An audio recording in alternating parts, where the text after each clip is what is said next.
कल आपको मैंने कुछ फॉर्मूले लिखाए थे घातांक एवं घात के, यानी कि जो 10वां चैप्टर हमारा चल रहा है उसके कुछ फॉर्मूले थे और वो सारे फॉर्मूले मैंने तुमको कल लिखा दिए थे। ठीक है, आपने पढ़ भी दिए होंगे घर जाके। उन फॉर्मूले के आधार पर कुछ क्वेश्चन इस चैप्टर में दिए गए हैं, उन्हीं क्वेश्चनों में से मैंने कुछ क्वेश्चन आपके बोर्ड पर लिखे यहाँ पर। अब हम देखेंगे कि इन क्वेश्चनों को उन फॉर्मूलों की सहायता से कैसे हल करते हैं। ठीक है, तो सबसे पहला जो सवाल दिया है, पहला क्वेश्चन है कि -4 क्या है? आधार। क्या है? आधार। मैंने कल आपको बताया था कि कोष्टक के अंदर जो लिखा जा रहा है वो तो क्या है? आधार, और इसके ऊपर जो लिखा जा रहा है वो क्या है? इसकी घात। क्या है? घात। यानी -4 की जो घात है वो कितनी दे रखी है? -2। अब हमें पता चल रहा है कि हम घात किसमें? माइनस में। तो स्वाभाविक सी बात है कि इसके अंदर जो हम फॉर्मूला लगाएंगे वो माइनस की घात को प्लस बनाने वाला लगाएंगे, और वो फॉर्मूला कौन सा था? a की power m equal to 1 upon a की पावर n। यानी कि जब माइनस की घात होती है तो उस घात को हम प्लस बनाने के लिए उस संख्या को, उस पूरे ही मान को क्या करते हैं? 1 के नीचे यानी कि 1 के बटे में रख देते हैं। जैसे ही 1 के बटे में रखते हैं तो ये घात माइनस से क्या हो जाती है? प्लस हो जाती है। तो यहाँ पर हम इस फॉर्मूले का उपयोग करके और इस सवाल को हल करेंगे। यही क्वेश्चन दे रखा है आपको। अब आधार माइनस है तो माइनस के साथ, और प्लस है तो प्लस के साथ, लेकिन घात कैसी है? माइनस। इस माइनस की घात को प्लस बनाना है तो इसके अनुसार बनाएंगे। अब यहाँ क्या करना है हमको कि ये 1 के बटे में रखना है। किसके बटे में रखना है? 1 के बटे में रखना है। तो -4 और घात ये -2 थी, ये -2 से क्या हो जाएगी? +2, यानी कि घात किसकी हो गई? माइनस से प्लस की हो गई। अब जैसे ये प्लस की होगी, अब हमें पता है कि किसी की संख्या के ऊपर अगर कोई घात लगी है तो हम देखते हैं कि उस संख्या का उतनी ही बार क्या करना होता है? हमें गुणा करना होता है। क्या करना होता है? गुणा करना होता है। तो यहाँ हम देखें तो -4 के ऊपर कितनी घात है? 2। इसका मतलब ये है कि -4 का 2 बार गुणा करना पड़ेगा। तो -4 का हमने कितनी बार गुणा कर दिया? आपको 2 बार। अब देखोगे आप तो पहले भी मैंने आपको ये कुछ संख्या बता रखी कि जब माइनस वाली संख्या का गुणा माइनस वाली संख्या से करते हैं तो क्या आता है? प्लस। क्या आता है? प्लस आता है कि नहीं? तो 1 तो ऊपर और नीचे ये प्लस। अब 4 का गुणा 4 से करेंगे, यानी कि 4 का पहाड़ा कितनी बार बोलना है? 4 बार बोलना है। तो 4 एकम 4, 4 दूनी 8, 4 किया 12 और 4 चौके 16। तो ये कितना आ गया? 16। और माइनस से माइनस का गुणा करने पर क्या हो जाता है? प्लस हो जाता है। यानी कि आंसर जो है वो हमें क्या मिला? 1/16। क्लियर? कोई दिक्कत? केवल हमें क्या करना है? उन सूत्रों का ही उपयोग करना है जो कल लिखा है। ठीक है, अब क्वेश्चन नंबर 2 को देखिए। तो यहाँ क्वेश्चन नंबर 2 में देखिए जो घात दे रखी है वो दोनों कैसी दे रखी है? एक समान दे रखी है, लेकिन आधार क्या है? अलग अलग। आधार अलग अलग है। इसका मतलब ये है कि यहाँ जो फॉर्मूला है वो क्या है कि आधार जो है वो दोनों अलग अलग है और गुणा के रूप में। ठीक है, इसको मान लिया a और इसको मान लिया b, और दोनों के बीच में क्या हो रहा है? गुणा। तो a और b का गुणा, डॉट प्रोडक्ट हो रहा है। और इसकी जो घात थी वो क्या थी? n। तो हमने इसको क्या लिखा था कि ये a की घात n होगी और b की घात भी n होगी। यही था। जब दोनों पे लगा है तो ऐसे लिख सकते हैं, और यदि दोनों को कोष्टक में रखा हुआ है गुणा करके और एक ही बार घात लगाइए, इसका मतलब यह है कि ये घात इसके ऊपर भी है और इसके ऊपर भी है। ठीक है, तो इस फॉर्मूले का उपयोग करके अब हम क्या करेंगे? इस सवाल को करेंगे। तो -3 गुणा, यहाँ पर क्या है? 5/3, और इसकी घात कितनी थी? दोनों की बराबर 4। एक बार लिख सकते कि नहीं? ठीक है, यानी कि ये वाला रूप बन गया। ठीक है, और इसको ऊपर ऐसे रखिए तो ये इस रूप में पहले से ही दिया है। सवाल हमें किस रूप में दिया है? इस रूप में दिया है, तो हमें चेंज करना है इस तरीके से। तो इसको चेंज करेंगे तो देखो यहाँ पर नीचे तो क्या है? हर में 3, और यहाँ ऊपर अंश में 3। तो हर और अंश में दोनों में कैसी संख्या? समान संख्या। तो 3 से 3 कट जाएगा, 3 एकम 3 कटेगा कि नहीं? 3 से 3 एकम 3 और 3 एकम 3। ठीक है, अब बचा क्या यहाँ पर? केवल माइनस का 1। देखो ये एक बार कटा है, माइनस का 1 और माइनस के 1 का गुणा किससे करना है? 5 से। तो माइनस का गुणा प्लस वाली संख्या से करेंगे तो क्या आएगा? माइनस। ठीक है, और ये 1 का गुणा 5 से करेंगे तो 5। और घात कितनी है? घात कितनी है 4। अब ये चीज मैंने तुमको पहले भी बताई थी कल कि अगर घात यहाँ पर सम है तो माइनस वाली संख्या की घात सम आने पर आंसर क्या आएगा प्लस में, और अगर कोई माइनस वाली संख्या है लेकिन यहाँ पर घात कैसी है विषम 1 3 5 7 9 इस प्रकार से अगर विषम संख्या में तो उत्तर किस में आएगा माइनस में आएगा। ठीक है, तो यहाँ पर उत्तर किस में आना चाहिए प्लस में आना चाहिए, क्योंकि घात कैसी 4 2 4 6 यानी कि जिनका 2 का भाग पूरा पूरा चला जाए जिन संख्या में वो क्या है सम संख्या है।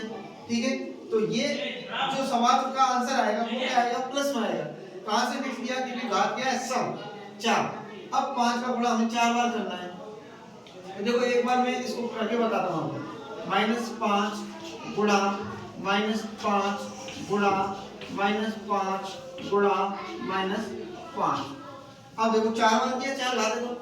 अब देखो माइनस का गुणा माइनस से करेंगे तो प्लस, फिर उस प्लस का गुणा माइनस से करेंगे तो माइनस, और माइनस का गुणा फिर माइनस से करेंगे तो क्या आएगा प्लस, यानी कि आंसर फाइनली अभी भी क्या आ रहा है प्लस। तो ये हमने यहाँ से चेक कर लिया था कि घात अगर सम है तो क्या आएगा प्लस में आएगा।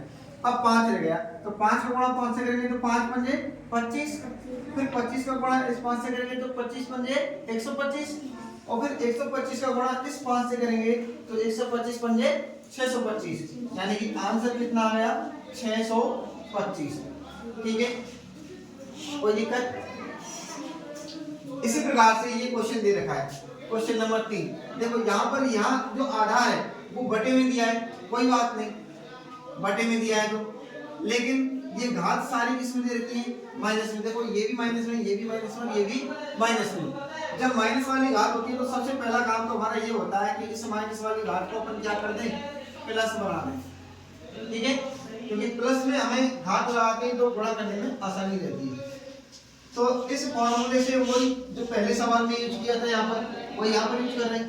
पहले तो इनको प्लस बना रहे हैं, तो प्लस बनाएंगे तो प्लस बनाने के लिए क्या करेंगे सारे आधार जो है बदल जाएंगे, यानी कि जो अंश है वो तो हर बन जाएगा और हर जो है वो अंश बन जाएगा। कैसे बनेगा देखो, अगर हम कोई भी संख्या है जैसे कि ये a, इसके नीचे अगर कोई राशि ऐसे बटे में लिखी हुई हो तो इसको चेंज कैसे करेंगे a इंटू, और ये b कहाँ चला जाएगा ऊपर और b कहाँ रह जाएगा नीचे। ठीक है, यानी कि ये अंश जो है ये तो अंश रह गया इसमें हर में, और हर जो है इसका वो क्या बन गया अंश बन गया। तो ये इस तरीके से अपन इसको संकेत रूप में मैं यहाँ पर लिख देता हूँ, ऐसे यूज करेंगे इसको।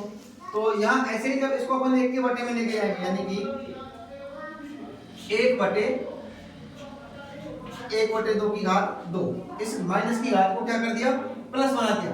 1 के बटे में लेंगे ना, देखो यहाँ ये संख्या थी 1 की घात माइनस है, इसको प्लस बनाने के लिए क्या किया इस पूरी राशि को 1 के बटे में रखा। तो यहाँ पर ये घात माइनस है तो इसको प्लस बनाने के लिए क्या करेंगे इस पूरे मान को 1 के बटे में रखेंगे, तो 1 के बटे में रख दिया, घात माइनस से क्या हो गई प्लस। आगे चेंज किसका है प्लस का, ऐसे इसको चेंज करेंगे 1/3, इसकी घात भी प्लस 2 हो जाएगी। फिर इसको भी ऐसे ही चेंज कर देंगे, इसको भी 1 के ले जाएंगे 1/4 की घात 2, तो माइनस से सारी घात प्लस में हो गई। अब देखो आप ये रूप बन रहा है कि नहीं a/b/3, इस प्रकार से लिख रहा है एक संख्या उसके नीचे बटे वाली संख्या।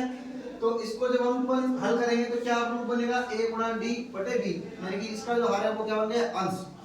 ठीक है, तो ये नीचे वाली संख्या कहाँ चली जाएगी ऊपर, और इसमें एक फॉर्मूला और अपन यूज करेंगे जो अभी किया था यहाँ पर कि कोई संख्या ऐसे है a/b का इसकी घात क्या है n, तो इसको अपन कैसे लिख सकते हैं a की घात n और b की घात n।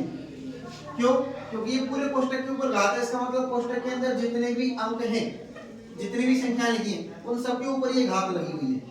तो a की भी घात n है और b की भी घात n है, तो यहाँ पर देखो कोष्टक के ऊपर घात लग रही है, इसका मतलब 1 की घात भी 2 और 2 की घात भी 2। तो देखो 1 की घात तो चाहे अपन कितनी भी लगा दें, 1 लाख अगर घात भी लगा दी जाए ना 1 के ऊपर तब भी उसका उत्तर 1 आएगा। क्यों, क्योंकि 1 का गुणा इससे करेंगे तो कितना आएगा 1, फिर से 1 का गुणा इससे करेंगे तो कितना आएगा 1, यानी 1 का 1 से कितनी भी बार गुणा कर लो उत्तर क्या आएगा 1। ठीक है, लेकिन अब 2 की घात 2 करनी है, तो ये 2 कहाँ चला जाएगा ऊपर, तो 2 की घात 2 और ये 1 इसके साथ में गुणा होगा तो 1 का गुणा करने पर तो वही संख्या आती है। पहले भी मैंने तुमको बता रखा है कि गुणनखंड समक अवयव क्या होता है 1, यानी 1 का किसी भी संख्या में अपन गुणा कर दें तो उस संख्या के परिणाम पर कोई प्रभाव नहीं पड़ता है, ठीक है ना। जैसे कि मैंने तुमको उदाहरण से बताया था कि अगर 1 का गुणा 10 में करेंगे तो कितना आएगा 10, 5 में करेंगे तो कितना आएगा 5। हमारे नाम के साथ अगर 1 का गुणा कर दें तो नाम बदल जाएगा क्या, नहीं बदलेगा ना। तो यही काम यहाँ पर है। तो 1 का गुणा अगर इससे करेंगे तो ये संख्या आएगी, तो मैंने इस 1 को अलग से नहीं लिखा, केवल ये संख्या जो है पलट गई, 2 ऊपर पहुंच गया, 1 नीचे रह गया। अब 1 नीचे रह जाएगा, उसका क्या करना है, भाग करना है। तो जैसे गुणनखंड समक की बात की थी, ऐसे 1 की अगर हम बात करें तो 1 ऐसी संख्या है, इस 1 का अपन किसी भी संख्या में भाग दें तब भी उस संख्या के परिणाम पर कोई प्रभाव नहीं पड़ता। अगर 1 का भाग 2 में देंगे तो 2 बार चला जाएगा, 3 में देंगे तो 3 बार चला जाएगा, यानी 1 का भाग जिस संख्या में हम देंगे वो संख्या ही हमें मिलेगी। तो नीचे से भी मैं इस 1 को यहाँ डाल देता हूँ। तो ये जो हल करेंगे यानी कि 3 ऊपर पहुंच जाएगा और 3 की घात भी क्या हो जाएगी 2, और 4 भी कहाँ पहुंच जाएगा ऊपर, और घात पहले से कितनी है 2। तो ये परिणाम हमें मिला। अब हमें देख रहे हैं कि 2 की घात 2, यानी 2 का गुणा 2 बार करना है। तो 2 का गुणा 2 बार है, 2 का वर्ग कितना होता है पहले बता रखा है, कितना होता है 2 का वर्ग बोलो 4। तो 2 का वर्ग 4, 3 का वर्ग 9, जोर से बोलो 4 का वर्ग 16। अब अपन क्या करेंगे, इनको जोड़ लेंगे। तो देखो 16 और 4 20 और 9 29। तो इसका आंसर क्या है 29। कितना है 29। सबको क्लियर है ना।